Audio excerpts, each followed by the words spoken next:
at the same time, if they were only speaking to their own tiny little base, that wouldn't be enough. So once they remake the party, or in the process of remaking the party, they have to develop a whole discursive strategy that will expand far beyond the beneficiaries of their policies to what is now become the Trump base. So then the question is, what are the features of the anti-corporate discursive strategy of the Republicans? Who are the enemies that they target? And how do they succeed in blending what you call elite and popular grievances against the system, which is seems to be the strength of the Trumpist movement? Yeah, I mean, they've had an extraordinarily successful populist strategy. And I think its roots can be traced quite far back. There has always been a kind of anti-capitalism of the far right. I mean, that's true of all far rights. I think what's distinctive about the American version is that there's an element, a current within the American far right that is deeply libertarian, deeply attached to the idea of free markets. And this produces a particular kind of anti-capitalism or pseudo-anti-capitalism, because the kind of capitalism they oppose is the corporate form. Okay. It's a pseudo-anti-capitalism because they're attacking one faction of capitalism to elevate another, which is their own. But just leaving that aside for the moment to try to understand its internal logic, the kind of anti-New Deal libertarian right in the United States has a critique of the big corporation that I think is quite distinct to the US. In its details. The reason why they see the big Fortis Corporation as the enemy is simply that it has agreed to this alliance with the state and becomes dependent on the state for its contracts. This is what leftists call monopoly capitalism at the time. And the critique in some ways is very similar, except that the libertarian right is not in favor of worker power. So they see the corporation as being, the Fortis Corporation as being inherently corrupt because it's no longer capitalism. It's become dependent on the state. It's become a parasite of the state. Okay? In the same way that welfare recipients are parasites of the state. Okay? And that is antithetical to the true spirit of capitalism, which for the libertarian right is about the heroic individual, the founder, the entrepreneur, the person who refuses the rationality of big bureaucracy. There's a kind of, almost Weberian, Schumpeterian romanticism in this idea of the individual entrepreneur who does not live in this kind of rationalist, impersonal world of the bureaucrat. They live in this world of risk and uncertainty, and extreme vulnerability. So they oppose the big corporation to the individual entrepreneur, but also to the small family firm. These two things go together. Okay. So they're certainly not defending the workers against the corporation. What they're defending is the little guy, the little man or the small producer, and that is the small business, a term that is made to do a lot of work because the small business can refer to someone who is a blue-collar sole proprietor, a painter or an electrician, and a large part of the working class belongs to that category and always has. Or it can be a partner in a venture capital or private equity firm. These were very marginal at mid-century thanks to New Deal securities law, but they still existed. Okay, and somehow this kind of romance of the small producer or the little man or the small entrepreneur, that extends also to the very wealthy private capitalists who have not succumbed to the deadening rationality and sameness of the big corporation.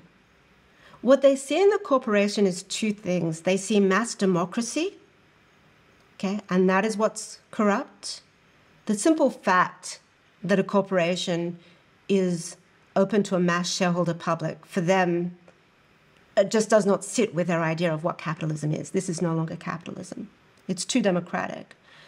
But it's too democratic, but it's also too elite, because the corporation has created this new, horrible, distinctly modern elite, which is professional, bureaucratic, which has lost all the romance and risk-taking of the truly heroic individual entrepreneur. So too democratic, too elite, the two go together. You can kind of see an anticipation of the critique of woke capitalism here. So I think that kind of populism has very deep roots on the American right. I think it really becomes activated in the 70s and 80s. And Ronald Reagan was key here because he's a little like Trump. He had that kind of populist genius, and he embodied, or thought he embodied, the little man, because at some point he had been this kind of hybrid of Hollywood contractor and salaried actor. He had been a kind of quasi unionist in the Hollywood studios. So he confected this whole image of himself as a kind of the small sole trader and unionist who was working against the big studios, the big corporate elite, the kind of Hollywood liberal corporate elite. And he managed to exploit this imagery in such a clever way, beginning in the 1970s, where he and parts of the right wing of the Republican Party were reaching out to, speaking directly to that part of the working class who, on paper, are small business owners. They're small proprietors. And you can tell these people, well, you're actually part of us. We're all small business owners.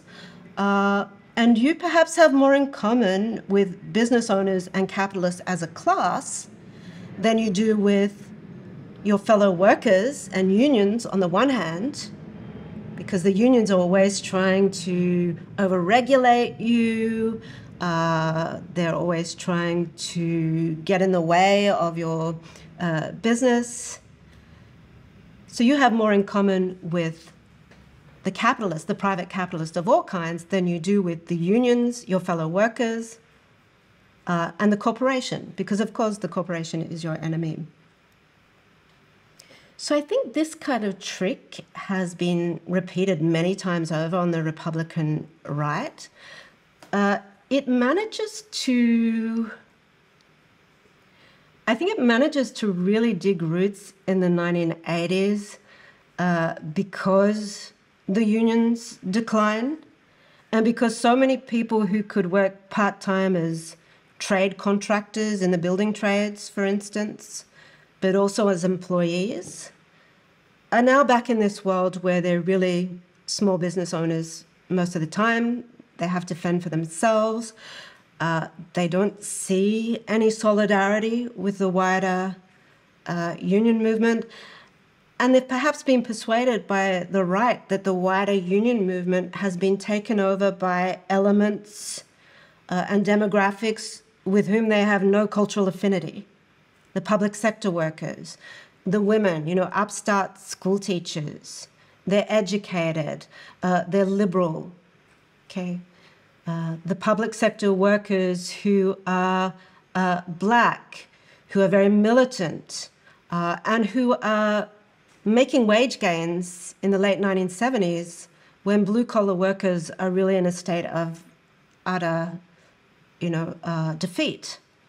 So it's very easy when these two sections of the working class are experiencing the crisis of the 1970s in different ways. It's very easy to mobilize one against the other.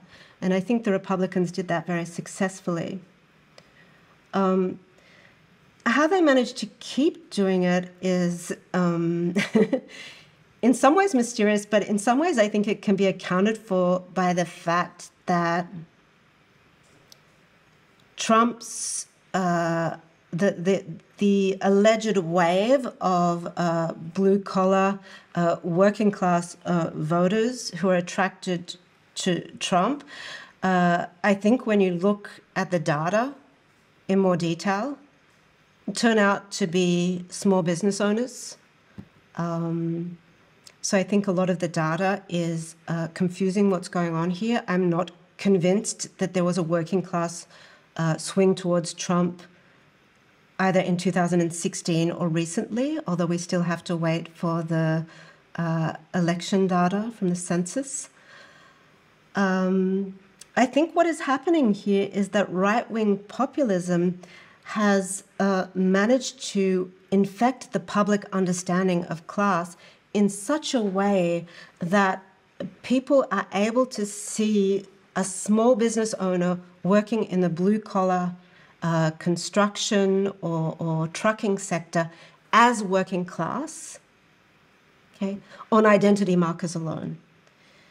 Why I think it's kind of infected the general understanding of class is that when you look at, say, exit polls, or if you look at newspaper reports on exit polls, often the data that might be relevant to an analysis of class is very sparse. So you might have income at most. You might have education, okay? And you might have sector. But very often it's just education and sector and these very broad kind of income bandwidths. Nothing about family wealth, nothing about debt, nothing about employment status, nothing about property ownership.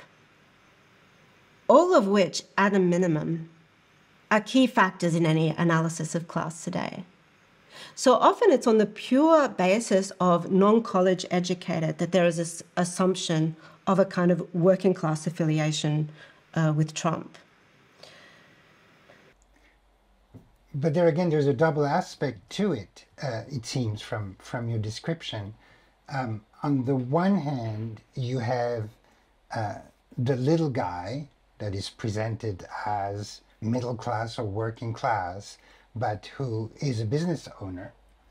So that's one side. But then on the other side, you have people who are actually salaried workers, wage-earning workers, but who are enticed to identify as private contractor, as independent, right? I mean, the ideological success is on the depreciation of the status of wage worker or salaried worker, which would mean that even if you are one, you would rather identify as a private worker. So there again, the two come together.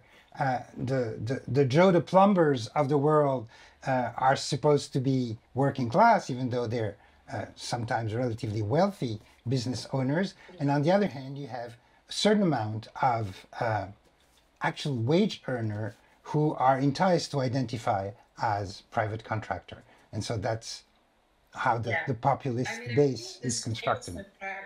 Contractor has become very familiar to most workers. Most people spend at least a part of their working life as an independent contractor or sole trader of some kind. So I think this whole, it's not even a constituency, it's a kind of state that we all traverse because it's become so ubiquitous. I think that would be very much open to realignment from the left. I mean, it's not just the Uber drivers and the builder laborers, you know, who are supposedly independent contractors, but they might be dependent on wealthy small business owners. All of these people are available to realignment on the left and by the union movement. And in fact, the history of the union movement is precisely that you brought in the trade workers and the craft workers into the union and created a solidarity where there isn't necessarily one in terms, if you just look at employment status. I don't think the left has got very far with that, but I don't think there's anything fatalistic about the idea that the ubiquity of this experience of being an independent contractor, I don't think necessarily helps the right in the long run, simply because it's no longer possible in a straightforward way to present that as a obvious form of social mobility. It looked like that plausibly in the late 1970s. You know, it would be better to be a small business owner than a worker. And that made a certain sense. It no longer looks like that today. There's proletarianization on both counts in the kind of world of classic employment and in the world of consulting or independent contract work. Well, it would still require the left to have the imaginary that would harness and garner these people, which I don't think a return to the wage earners of the 60s would do the trick at this point.